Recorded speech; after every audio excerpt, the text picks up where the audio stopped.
Thank you so much. Recent political turmoil in the Philippines, as you well know, has ranged from protests over the ICC case against Mr. Duterte to a reshuffling of the Senate. How would you describe the political climate in your nation right now? It's not stable in a manner of speaking. I'm particularly referring to the Philippine Senate when, as you have observed lately, the leadership of the Senate is always under siege. The minority is now taking all what they can in order for them to wrest the leadership once again on their side. So this is how I can describe the Senate and its activities today. You yourself, sir, are now required to seek permission before traveling abroad. Is that correct? And is it anything to do with your links with Mr. Duterte or other domestic issues? That is the perception, number one. Number two, because of my advocacy, that the latest flood control scandal, that is the largest, I would say, corrupt case in our country, in our country's history. This is the largest scandal and theft of public treasury. And that is why I am very serious in getting to the bottom of all this. And I think this is the only case that all the culprits are really afraid of. That is why they want me to be removed from this responsibility, because it is as if that I am the only one now crying for justice for our people, because this is their money and it is not a simple theft. It is the looting of our national treasury. Thank you so much for giving us sinasabi niyo connection, siyempre nakatingin din yung mga magagawa, lalo na kung may mga pending measures sa upper house. So, siyempre may mga schedule naman yan. Paano ilalarawan? Siguro kayo na yan, kayo nasa media bilang Senate Majority Floor Leader dati. Alam naman natin, tayo yung bastonero po dyan. Bilang isang abogado, alam din natin yung paggalang sa rules. At bilang mga elected members of the Senate, siguro yung mga kaibigan ko po lahat yan sa both minority and majority. Nakatrabaho ko na po ang napakarami dyan simula noong 18th Congress, 19th Congress. Very honorable and respectable po sila. At alam po nila yung kanilang ginagawa at gagawin. Kaya lang sir, so far parang wala pang majority, wala pang Committee on Rules. Yes. Paano yun, sir? Ang Senate Majority Leader and Chairman ng Committee on Rules. Yes, sir, pero acting pa lang. Kahit po walang Committee on Rules, ang rules nandoon. The Senate Rules of Procedure, nandun po yun. Kahit sino po umupong Majority Leader, nandun na po yung rules. Opo, It's sir. just a matter of implementing the rules. Yes, sir. The rules are there to be implemented and followed. Yes, sir. O kaya lang, sir, nagkakaroon ng deadlock ngayon because I understand na mayroong planong gumawa ng subcommittees for the Blue Ribbon. Pero ang ina-assert ni dating Senate President Tito Sotto ay wala pa ngang head yung Committee on Rules. Hindi pa nga nagko-convene itself Paano to, sir? Sorry, gulong-gulo na ho kami lahat ng Hindi dating ko senador. maunawaan kasi hindi ko nasusundan. Abala tayo sa gawain natin bilang dating chairman din ng committee. Lahat po dinaanan ko na yan Ako yung chairman ng Committee on Rules. Ako rin po yung chairman ng Blue Ribbon dati. So dinaanan ko na po lahat. Marami rin tayong investigasyon ginawa nung araw. So naniniwala po ako yung ating mga kaibigan lahat doon, mga kasamahan ko, ay darating yung punto na gagawin nila yung tama. At kung dalawang mabuting balita na sinasabi dahil nga dito sa obserbasyon itong si Joanna Corner, si Judge Corner. Well, unang-una, yung siya ay nagsalita na siya ay nagkakaroon ng alinlangan na mag-schedule ng dire-diretsong paglilitis kay Tatay Digong dahil nga sa edad at sa estado ng kalusugan ni Tatay Digong na 82 anyos. Ano ibig sabihin yan?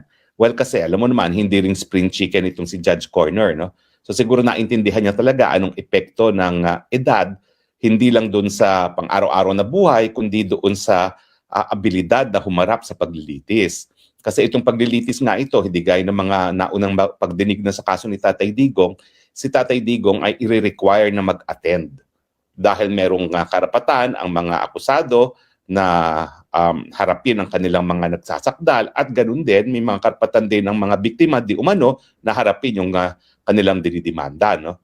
So ang sabi niya, bagamat nagtakda siya na ang simula ng pagbibista ay November 30, hindi siya magbibigay talaga ng fixed dates dahil sa tingin niya hindi kakayanin ng dire-diretsong paglilitis. So ang iniisip niya ay magkakaroon ng break sa gitna ng kada linggo para naman makapagpahinga si Tatay Digong. Mabuting balita po yan kasi naghain na naman ang abogado ni Tatay Digong na si Peter Haynes ng panibagong motion para examine muli ang physical at mental na condition ni Tatay Digong para nga sa kanyang pagharap sa paglilitis.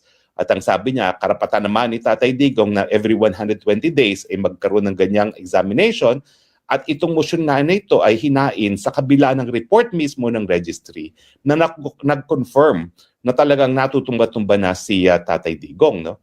So, meron ng pag-amin na parang meron ng banta sa buhay si Tatay Digong dahil siya ay natutumba na maski siya ay naglalakad lamang doon sa loob ng detention facilities at dahil po dyan, umamin na yung West na dumidinig sa kaso ni Tatay Digong na hindi po pwede talagang dire-diretso at syempre, ang tingin ko naman talagang pagbibigyan niya itong si Peter Haynes na ma-examine ang kondisyon ni Tatay Digong. Sa tingin ko, mabuti na rin na lumipat na tayo sa trial chamber kasi parang wala tayong pag-asa dun sa pre-trial chamber judges, no? Well, di ko naman sila masisisi kasi nga nagkaroon ng mga motion para i-inhibit ang ilan sa kanila at pati yung prosecutor, no? So ito at least fresh start. Bagong abogado, wala namang kahit anong motion na hinain itong si Peter Haynes na pinapaalis ang kahit sinong West. So walang dahilan para pag-inita naman itong si Tatay Digong. Kaya sa tingin ko, nagiging mas patas itong trial chamber kay Tatay Digong kaysa yung mga pre-trial chamber na parang galit kay Tatay Digong. Kung nakikita niyo yung mukha ng presiding judge dun sa confirmation of charges, kulang na lamunin niya yung mga abogado ni Tatay Digong, no? Anyway, ang pangalawang mabuting balita ay yung obserbasyon nitong si Judge Croner na napakadami namang beses na i-offer into evidence yung mga pananalita ni Tatay Digong. Mahigit 122 daw ang mga pagkakataon na sinasabi ni Tatay Digong. President Inday Sara Duterte, hindi yuhuyan dahil sa Constituent Assembly. They don't have the numbers at hindi nila kayang baguhin ang saligang batas. Yan po ang away sa Senado ay dahil sa Blue Ribbon Committee. Yan talaga ang nagiging away. At yan po ay dahil sa ayaw nilang ilabas ang 18 Marines. Yung sinasabing delivery 3 times a week, minimum 500 million, maximum 4 billion pesos. Huwag na natin isipin yung maximum 1 billion per delivery na lang. Sa isang buwan, 12 billion pesos ang nawawalang pondo ng ating at ninakaw sa kaban ng ating bansa. Ayaw ng Blue Ribbon Committee na magsalita at ipatawag si E.S. Bersamin, si Secretary Pangandaman, si Yusek Adrian Bersamin, Yusek Traigib Olaybar. Yan yung 8 billion na nanggaling mismo kay Senator Ping Lacson. Ang sabi niya, niloko daw ang presidente batay sa sulat ni Yusek Bernardo. At ang sabi niya, yung 8 billion nasa 4 na taong to. Di pagsalitay natin, pakinggan natin kung anong sasabihin.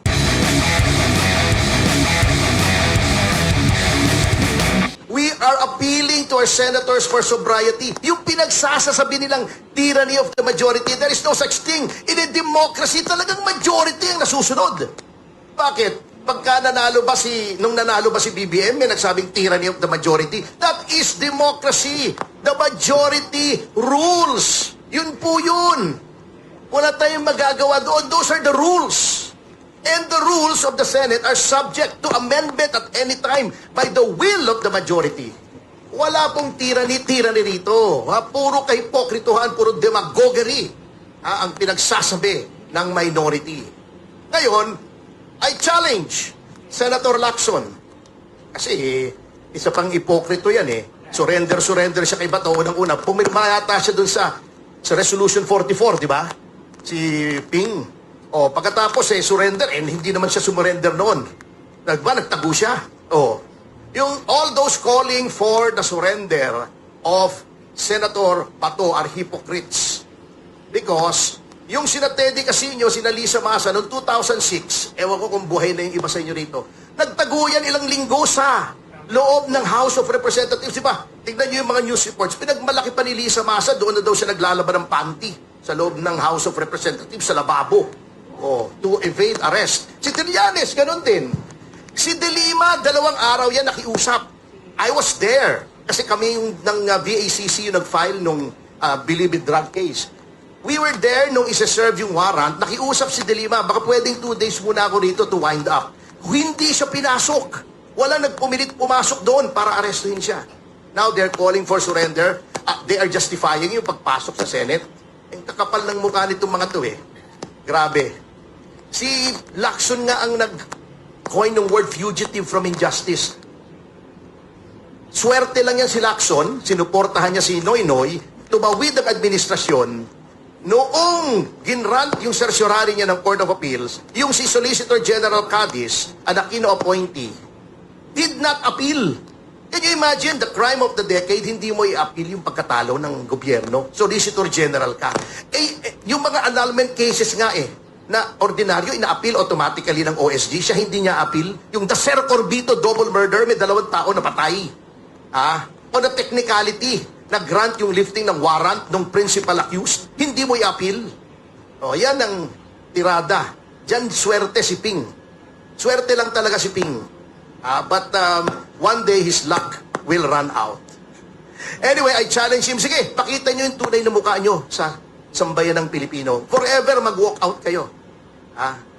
Sige. Pakita nyo, show your true colors. Ganyan naman kayo, pikon kayo Pag kayo majority, okay lang. Pag kayo minority, hindi okay. And to end this tirade, I wish to announce that after this, I am proceeding to the Supreme Court to file a case for indirect contempt against Representative Sara Ilago, na isa pang ipokrito. Gustong-gusto niya, ayaw niya na siya ay binabatikos. Pero, gusto niya, igalang daw siya, etc., etc. Although wala namang misogynistic sa sinasabi ko, I was mocking her. I was making a point as part of a political debate. Napaka-sensitive mo. Pero, pagdating sa rules ng korte, ay babastusin mo yung rules. Sinasabi na sa rules of court na confidential yung disbarment, ire-reveal mo. Yes, thank you so much. Ang ganda ng AVP natin. And alam mo, Ina, we are so lucky to have a very big name for our pilot episode. At since lady yung ating guest, at ikaw ay lady rin, sabi nga ng mga French, après-vous, madam. Ikaw nang munang mag-shoot ng first question. Hi, Attorney Trixie. I just want to say that you look very beautiful today. Wow, thank you. So my first question is, you were among the early political content creators online before political blogging became mainstream. Did you realize at the same time that digital media would become this powerful? No, actually. Most of the... No.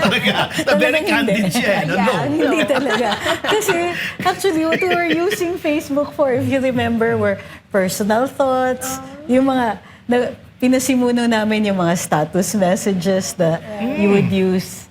You would actually use status messages for other messaging. Halimbawa, dati, eating, sleeping, usually ganon. Tapos mamaya meron ka nang, when we were doing it, pinasok namin yung iba-ibang elements. Like, you would give a status message that, like, using profound sayings, or you would say something na out of the blue, like, eating at such and such restaurant, the food is terrible, or something like that. Or give some dimension about your character, yung mga tipong, I'd rather be asleep. Or maybe I am sleepwalking through life, mga ganon. And then, actually, it was just really for fun when we started. And then things started getting serious because there were serious... When was this? Nung medyo 2009. pumutok na siya? 2009, we started it. And then it became a little more political as things went along. At the time, kasi I was representing, if you remember this, Yes, mutineers. So we were, I was often in courts martial. Yung mga so-called rebel soldiers yan, di ba? Yes. Oo. So everyone from Oakwood, Manila Pen, Fort Bonifacio. Kasama ko si Trillanes dyan? I was never his lawyer. Curious lang ako. Kasi, But I just want to make that very clear na hindi ako yung lawyer niya. So I represented a lot of Marine officers. And then of course, then Captain Faldon, later on Commissioner ng Customs. Yes. Sino po ba? NFA Administrator Jason Aquino Yes, was a Jason, major at the time.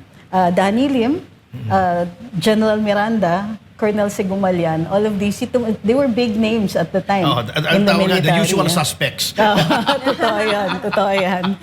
So, but even in history, later on, lilitaw talaga yung mga pangalan na yun. So, you pioneer ka ng social media, no? So, I remember very well na when you were press secretary, you made a proposal na aside from yung legacy or mainstream media na tinatawag, you wanted to accredit vloggers. Yes. And it was met with some vehement opposition from NUJP, yung mga mainstream. Ano tingin mo at the time? Was it because of professional jealousy or medyo may pagka-elitista, may pagka-suplado yung mga mainstream media? Well, the elitism, I think I understand why. Because many of them either have had long careers in journalism, tapos meron silang standards. So on that issue, I understand. However, the world is changing. And even in 2022, we already realized that.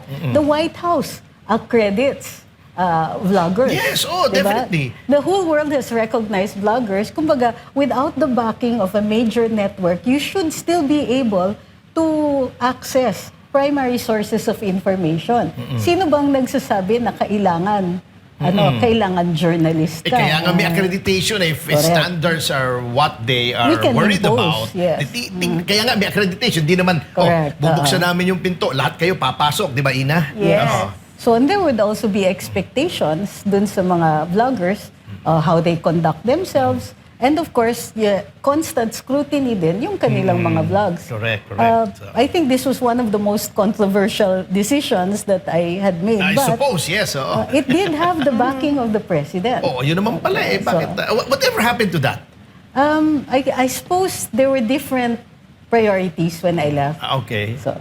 Okay, so Attorney Trixie, you mentioned that you've experienced both mainstream media and digital media. Where do you think public trust is heading? Well, I think it's for both. There's room kasi for both eh. The internet is so, kumbaga, ang laki ng mundo. I don't think that we can just say that one aspect or the other will have trust. What I can see is that social media is rapidly gaining trust, credibility, and reliability. So wala na tayo. We can't say that mainstream media has the what do you call this? The monopoly on truth, or at least on reportage. If you can witness, di ba ano yung definition ng witness sa batas? You can see, you can use your senses. Hear, you see, you touch, to diba? You feel. Yes, an event.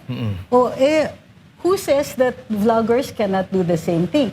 Of course, mas cutthroat pa nga yung mundo ng vloggers, di ba? You can't really say. You have people who simply post about their day and they have millions of followers. And then you have some people who are very intelligent and they have only a few 100,000 followers. So, what's good about it is that you can see, you can gauge also your audience. You know how effective you are based on it. There's immediate feedback. But when traditional media started, wala silang ganon. Paano yung feedback nila? Number of newspapers sold. Letters to the editor. Noon, naabutan ko yan eh. Viewership sa television was a little harder. You'd had to conduct surveys. Pero dito sa social media, it's immediate. Plus, real time, ano? and Ito mo yung interactive. eyeballs, ano? Correct.